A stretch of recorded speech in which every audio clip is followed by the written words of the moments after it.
आप उस कांग्रेस की तारीफ क्या करते हैं, उसके खादिम कैसे रह सकते हैं? तो इसलिए अब आपने तय किया है कि नहीं किया है कि अभी आप अनशन लेकर चले जाते हैं। ठीक बात कहते हैं, उनको कहने का अधिकार है, मुझको सुनने का अधिकार है। मुझको उन भाई पर गुस्सा करने का तो कोई हक ही नहीं। गुस्सा तो किसी पर करना ही नहीं चाहिए। जो आदमी गुस्सा करता है वो अंग्रेजी में भी कहा है कि वो छोटा सा पागलपन है। अंग्रेजी में आप सुनना चाहते हैं तो भी सुना देना, एंगर इज शॉर्ट मैडनेस, वो अंग्रेजी कथन है।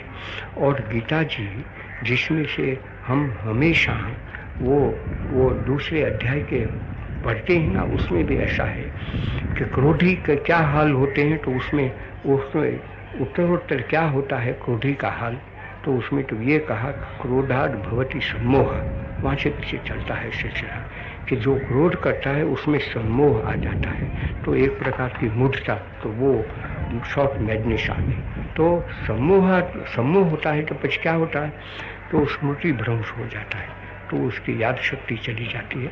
और पीछे सिलसिला बताया है आपको, तो अभी दे दिया है कि जो प्रार्थना होती है उसका हिंदी अनुवाद आपके सामने है, लेते हैं तो आप समझ सकते हैं कि उसमें क्या लिखा है, उसके मुताबिक चलें। तो वो तो बात सच्ची है कि ये सब हो गया उसलिए तो मैं क्या क्रोध करूं, और क्रोध किस पर करूं?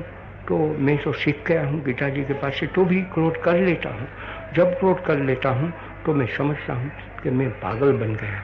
और गीता जी पढ़ता तो हूँ लेकिन वो पढ़ना मुझको मालूम ही नहीं है।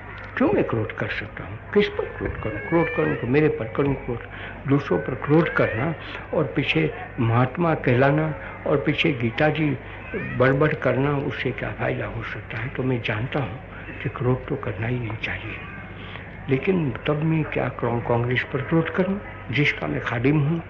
तो वो भी मैं नहीं कर सकता हूँ।